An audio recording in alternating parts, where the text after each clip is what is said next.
નમસ્કાર મિત્રો, આપ સૌનું ગુજરાતી વાણી ચેનલ પર હાર્દિક સ્વાગત છે। આજે આપણે વાત કરીશું હાલ ગુજરાતના હવામાનની એવી પરિસ્થિતિ વિશે જે હાલ રાજ્યના દરેક ખેડૂત માટે ચિંતાનું કારણ બની છે। હા મિત્રો, ફરી એકવાર ગુજરાતમાં કમોસમી વરસાદ એટલે કે માવઠાનું સંકટ ઊભું થયું છે। હવામાન વિભાગે સ્પષ્ટ જણાવ્યું છે કે આવતા 7 દિવસ સુધી રાજ્યમાં હળવાથી મધ્યમ વરસાદ વરસી શકે છે અને આ દરમિયાન સૌરાષ્ટ્ર, ઉત્તર ગુજરાત અને દક્ષિણ ગુજરાતના ઘણા વિસ્તારોમાં વરસાદનું જોર રહેશે। અગ્રણી હવામાન આગાહીકાર અંબાલાલ પટેલે જણાવ્યું છે કે અરબી સમુદ્રમાં સર્જાયેલું ડિપ્રેશન ગુજરાત તરફ આગળ વધી રહ્યું છે। આ કારણે રાજ્યમાં વરસાદનું પ્રમાણ વધી શકે છે। ખાસ કરીને સૌરાષ્ટ્ર, ઉત્તર ગુજરાત અને દક્ષિણ ગુજરાતમાં માવઠાનો પ્રભાવ વધુ જોવા મળી શકે છે। આવતીકાલની આગાહી મુજબ પોરબંદર, જૂનાગઢ, ગીર સોમનાથ, અમરેલી, ભાવનગર અને દીવ જિલ્લાના છૂટાછવાયા વિસ્તારોમાં અતિ ભારે વરસાદ વરસી શકે છે। હવામાન વિભાગે માછીમારોને પણ ચેતવણી આપી છે કે આવતા 5 દિવસ સુધી દરિયો ન ખેડવો, કારણ કે સમુદ્રમાં પવન અને તરંગોનું જોર વધશે।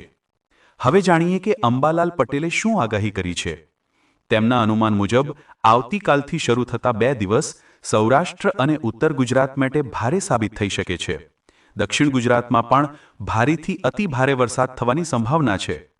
વરસાદનું જોર વધવાનું મુખ્ય કારણ છે અરબી સમુદ્રમાં બનેલું ડિપ્રેશન, જે બંગાળની ખાડીમાં સર્જાયેલી સિસ્ટમ સાથે જોડાઈને ગુજરાત તરફ આગળ વધશે। આ સંયુક્ત પ્રભાવના કારણે રાજ્યના વિવિધ વિસ્તારોમાં માવઠાનો માર પડશે। અંબાલાલ પટેલે કહ્યું છે કે સૌરાષ્ટ્રના તમામ જિલ્લામાં વરસાદ પડી શકે છે અને ઉત્તર ગુજરાતના પાટણ, બનાસકાંઠા, સાબરકાંઠા, અરવલ્લી અને મહેસાણા જિલ્લામાં પણ વરસાદની શક્યતા છે। મધ્ય ગુજરાતમાં વડોદરા અને આસપાસના વિસ્તારોમાં પણ માવઠું વરસી શકે છે। આ માવઠું ખેડૂતો માટે મોટો ફટકો સાબિત થઈ શકે છે, કારણ કે ઘણા પાક હાલ ખેતરોમાં તૈયાર છે અને કાપણી માટે તૈયાર છે। અચાનક પડેલા વરસાદથી પાકને નુકસાન થવાની શક્યતા વધી છે। હવે વાત કરીએ સરકારની પ્રતિસાદની। તાજેતરમાં પડેલા કમોસમી વરસાદના કારણે રાજ્યભરમાં ખેતીના પાકને થયેલા વ્યાપક નુકસાન અંગે રાજ્યની કેબિનેટમાં ચર્ચા કરવામાં આવી હતી।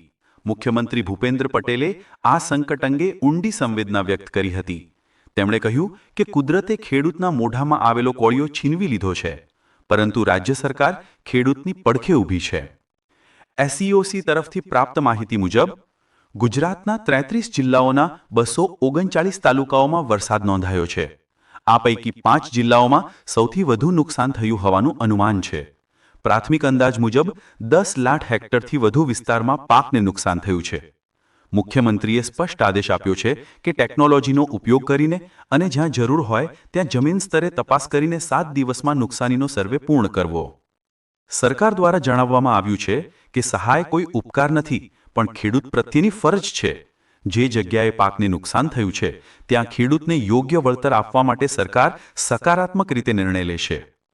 આ સાથે રાજ્ય સરકારે એક વિશેષ માર્ગદર્શિકા તૈયાર કરી છે, જે ખેડૂતોને હાલ ઊભેલા પાકમાંથી શક્ય તેટલું બચાવ કરવામાં મદદરૂપ થશે અને આગામી શિયાળુ વાવેતર માટે પણ નવી માર્ગદર્શિકા બહાર પાડવામાં આવશે, જેથી ખેડૂતો આગામી પાક માટે યોગ્ય તૈયારી કરી શકે। હવામાન નિષ્ણાતોના મતે હાલનું માવઠાનું સંકટ પૂરું થયા બાદ પણ 7 નવેમ્બરથી ફરી એકવાર વરસાદની સંભાવના છે અને ત્યારબાદ 22 ડિસેમ્બર પછી રાજ્યમાં હાડ થીજાવતી ઠંડીની શરૂઆત થશે। એટલે કે આ આખું શિયાળુ સિઝન અનિશ્ચિત હવામાનથી ભરેલું રહેશે। ખેડૂતોને સલાહ આપવામાં આવી છે કે પાકની કાળજી રાખો અને સરકાર તથા હવામાન વિભાગની સૂચનાઓનું પાલન કરો। વરસાદના સમયે ખેતરોમાં વધારે સમય રોકાવું નહીં અને પાકને શક્ય તેટલી સુરક્ષા આપો। મિત્રો, કુદરત સામે માણસની શક્તિ નાની છે, પણ સમજદારી અને સાવચેતી રાખવી એ આપણું સૌથી મોટું હથિયાર છે। આ સમય ખેડૂતો માટે મુશ્કેલ છે, પરંતુ સરકાર, તંત્ર અને સમાજ બધા મળીને આ સંકટમાંથી બહાર આવશે। જો આપને આ માહિતી ઉપયોગી લાગી હોય તો આ વિડીયોને લાઈક કરો, તમારા મિત્રો સુધી શેર કરો અને ગુજરાતી વાણી ચેનલને સબસ્ક્રાઇબ કરવાનું ભૂલશો નહીં। ધન્યવાદ મિત્રો। ફરી મળીએ નવી માહિતી સાથે। ત્યાં સુધી સાવધાન રહો, સલામત રહો અને યાદ રાખો, જય જય ગરવી ગુજરાત। રેઇન।